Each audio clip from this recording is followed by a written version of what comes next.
สถานีรถไฟนครราชสีมาครับ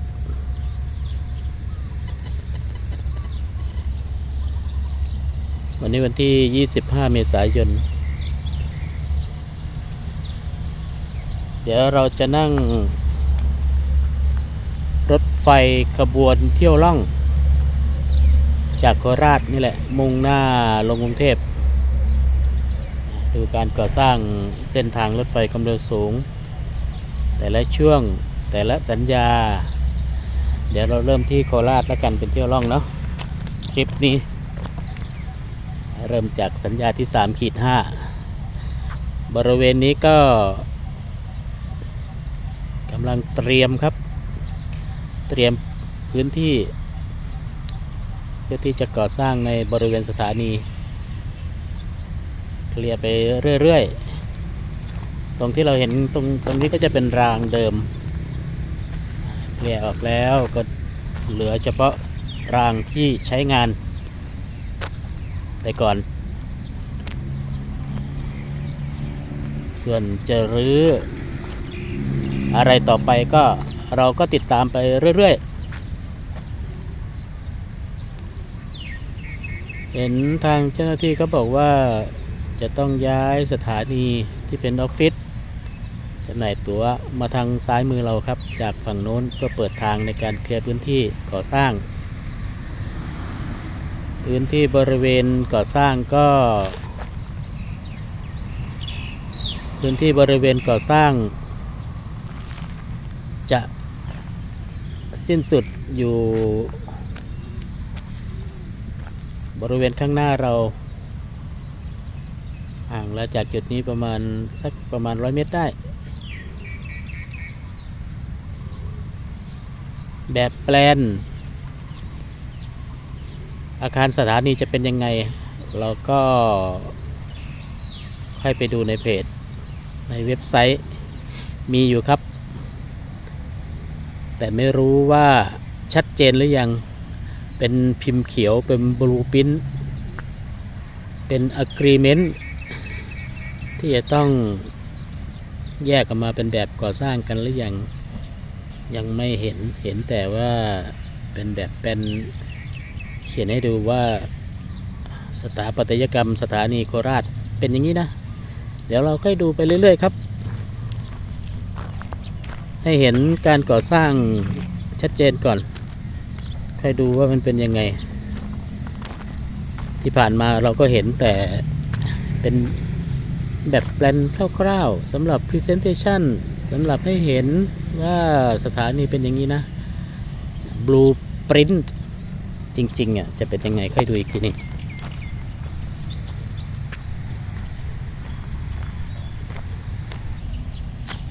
เที่ยวล่อง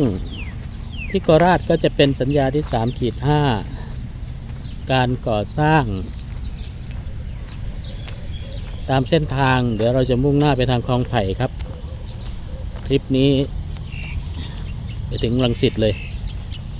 แต่ว่าแต่ละคลิปเนี่ยจะยาวเท่าไหร่ไปถึงไหนเนี่ยเราค่อยมาซอยมาหั่นดูอีกทีนึง ให้ยาวถึงรังสิตน่าจะหลายชั่วโมงอยู่ เอาเป็นช่วงๆแล้วกันนะเดือนที่แล้วเราค้างไว้ที่กลางดงแต่ว่า1 เดือนผ่านไปเนี่ยสัญญาที่3.1แถวกลางดงเนี่ยน่าจะแถวมวกเหล็กนะน่าจะไปได้เยอะอยู่ก็เลยเริ่มจากโคราชแล้วกันเป็นเที่ยวล่องไปเรื่อยๆสัญญาที่3-5 3-4 2-1 3-3ต่อไป3-1 1-1อะไรก็ไปเรื่อยๆครับแล้วก็ทยอยลงคลิปวันที่ถ่ายทำวันนี้ก็25 เมษายน 2568ถ่ายบรรยากาศสถานีนครราชสีมาเก็บไว้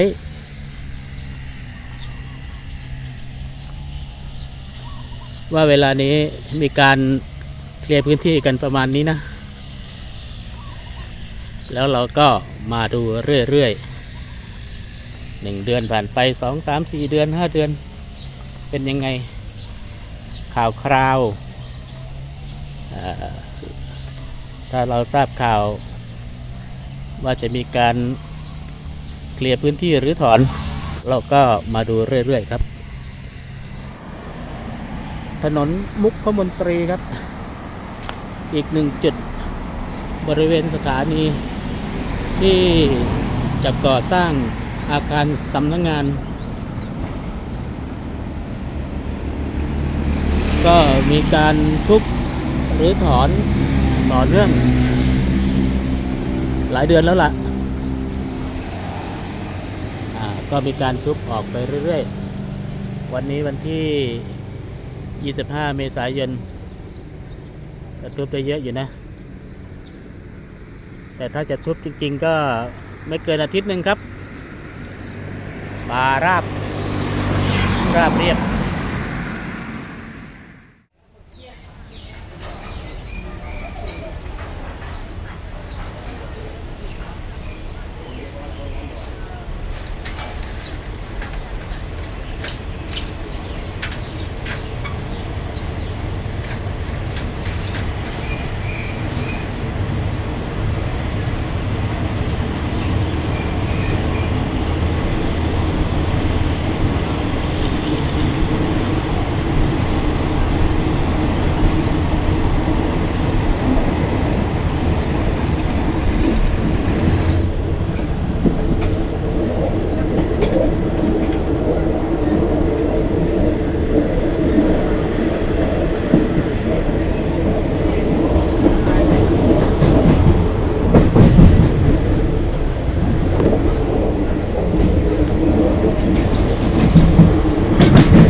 คืบหน้าไปเยอะเลยครับ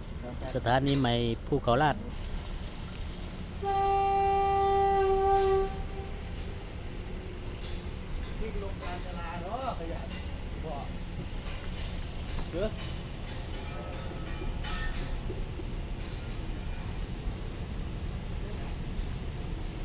ข้างบนเขาก็มีถุงดำอยู่ด้วยบัตรประชาชนแสดงบัตรประชาชนด้วยนะครับ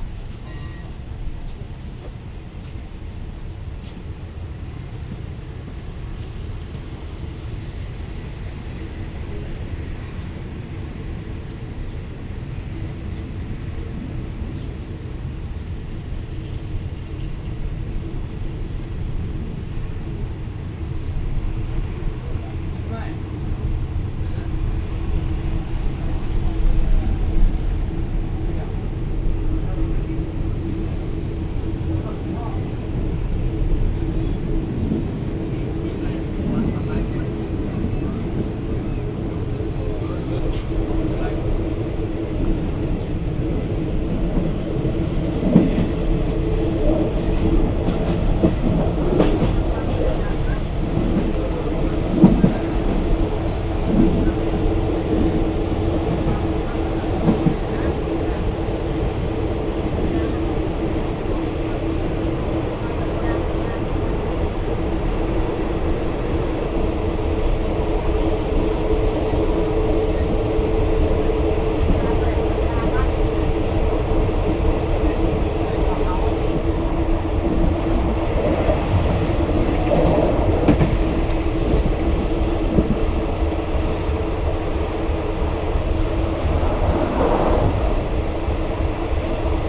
อันนี้กุดจิก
นีสีคิ้วครับ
ข้ามถนนหมายเลข201ครับ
งแล้วมันมองไม่เห็น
สถานีบ้านใหม่สำโรงครับ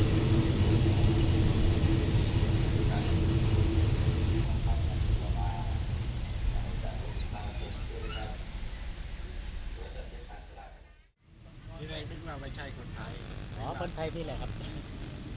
นึกว่าคนต่างชาตินะว่ามันทำการอะไร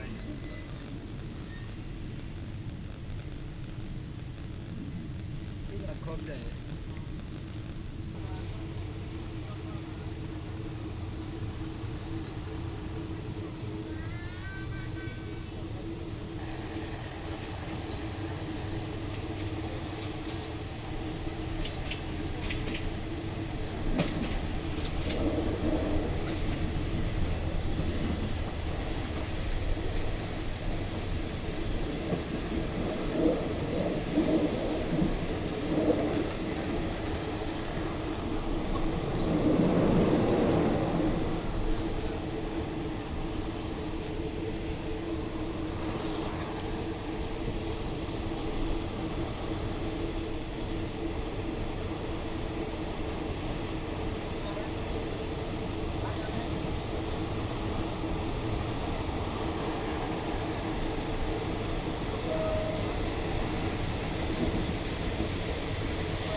ขาวครับ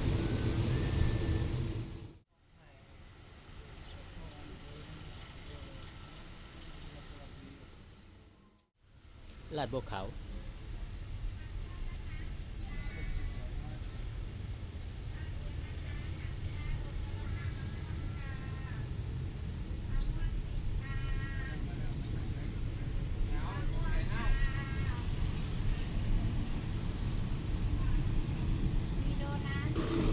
ข้างหน้าเราข้ามมอเตอร์เวย์หมายเลข 6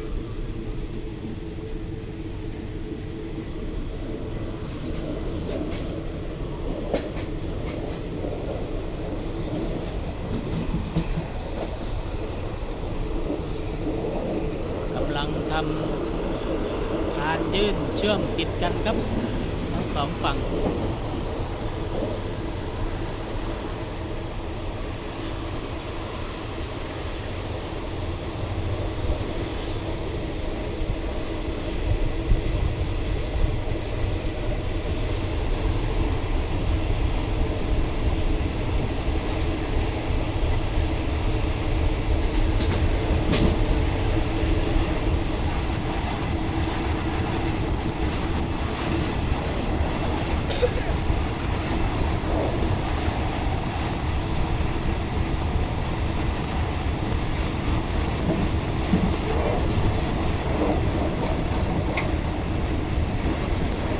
เตะลุงพัดไม่ทัน